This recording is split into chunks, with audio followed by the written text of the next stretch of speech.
पहले मैं आपको दो विचारधाराओं के बारे में बताऊंगा जो कि आपको समझनी बहुत ही जरूरी है। उसके बाद हम अपने चैप्टर पर दोबारा से आएंगे। तो पहली जो विचारधारा है उसका नाम है साम्यवाद और दूसरी जो विचारधारा है उसका नाम है समाजवाद। हालांकि ये दोनों एक जैसी सी लगती है, लेकिन इन दोनों में क्या है बेटा, कुछ मूलभूत अंतर है।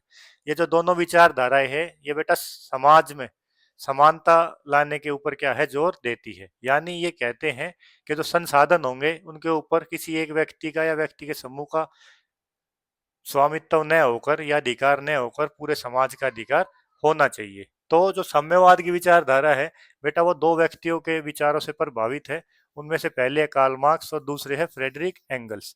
जो कार्ल मार्क्स है उन्होंने क्या कहा कि जो औद्योगिक समाज है यानी जो इंडस्ट्रियल सोसाइटी है वो एक पूंजीवादी समाज है, और जो पूंजीपति है उनको जो भी प्रॉफिट होता है, मुनाफा होता है बेटा, वो मजदूरों की मेहनत से होता है।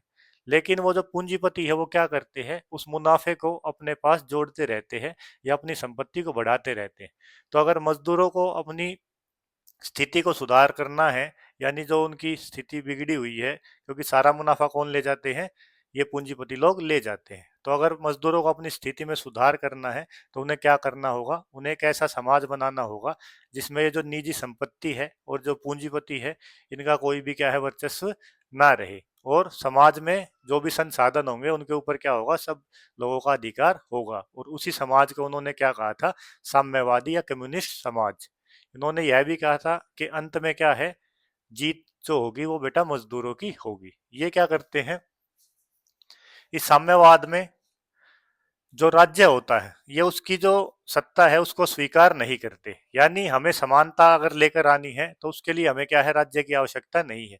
राज्य हेल्प करेगा और लेकिन अंत में जाते जाते जो राज्य होगा उसका अस्तित्व खत्म हो जाएगा। वहीं जो समाजवाद है या सोशलिज्म है बेटा, वो क्या करता है, समानता में राज्य की भूमिका को महत्वपूर्ण मानता है और वो कुछ हद तक निजी संपत्ति को भी फेवर करता है। ठीक है, यानी राज्य क्या करेगा, राज्य जो होगा वो एक कल्याणकारी राज्य होगा जिसमें संसाधनों को वो सबको उनके काम के अनुसार विभाजित कर देगा।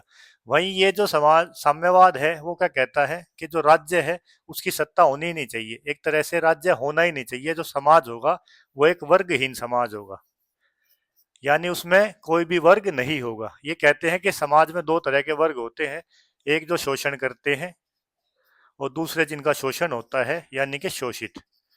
तो अब ये क्या कह रहे हैं कि समाज जो होगा बेटा वो वर्गहीन होगा, और जो भी संसाधन होंगे, आय होगी, उनके ऊपर पूरे समाज का अधिकार होगा, ना कि किसी एक व्यक्ति या व्यक्ति के समूह का। ये लोग क्या कहते हैं कि जो संपत्ति होगी वो निजी संपत्ति नहीं हो सकती, बल्कि संपत्ति पर पूरे समाज का अधिकार होगा। तो साम्यवाद क्या है, निजी संपत्ति को फेवर नहीं करता। ये एक और चीज को फेवर करते हैं कि अगर समाज में समानता लेकर आनी है या हमें अपने अधिकारों को प्राप्त करना है तो उसके लिए अगर क्रांति भी करनी पड़ जाए, यानी विरोध, हिंसा भी करनी पड़ जाए, तो ये उस चीज को भी सही मानते हैं। वहीं जो समाजवाद है वो बेटा शांति के द्वारा क्या है, समानता लाने का पक्षधर है।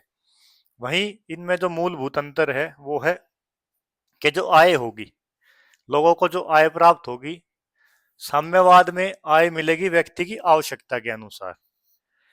वहीं जो समाजवाद है उसमें उस व्यक्ति ने जो काम किया है उसके अनुसार क्या होगी, आय प्राप्त होगी। जैसे मैं एग्जांपल से आपको बताता हूँ, मान लो कोई ये खेत है और उसमें क्या है, चार लोग अलग अलग काम करते हैं। ठीक है, अब सबने जो भी काम किया उसके हिसाब से समाजवाद में उनको मुनाफा बांट दिया जाता है। ठीक, लेकिन यहाँ पर क्या है, ये क्या कहते हैं, ये कहते हैं अगर किसी व्यक्ति ने 10 घंटे काम किया है लेकिन उसके काम करने की जो आवश्यकता थी वो 6 घंटे की थी। ठीक है, तो उसने भले ही 10 घंटे काम किया हो लेकिन उसको जो आय प्राप्त होगी वो बेटे 6 घंटे के हिसाब से उसको आय दी जाएगी। यानी जिसको जितनी आवश्यकता है उसको उतनी आय मिलेगी, चाहे उसने काम कितना ही किया हो। बल जबकि यहाँ जो है, यहाँ है कि जिस व्यक्ति ने जितना काम किया है उसके अकॉर्डिंग उसको आय प्राप्त होगी। तो बेटा ये कुछ इसमें मूलभूत अंतर है।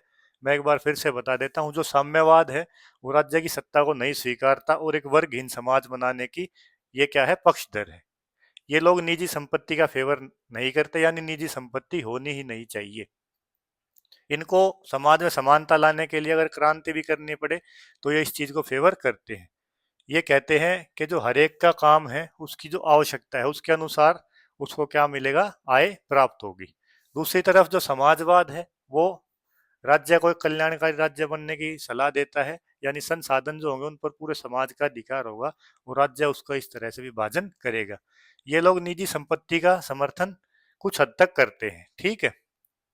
इनको समाज में समानता लाने के लिए शांतिवादी जो वो है तरीका है ये उसको फॉलो करते हैं। ये कहते हैं कि जिस व्यक्ति ने जितना काम किया है उसके अनुसार उसको उतनी आय दी जाएगी। तो बेटा ये हमारी क्या है, साम्यवाद और समाजवाद। अब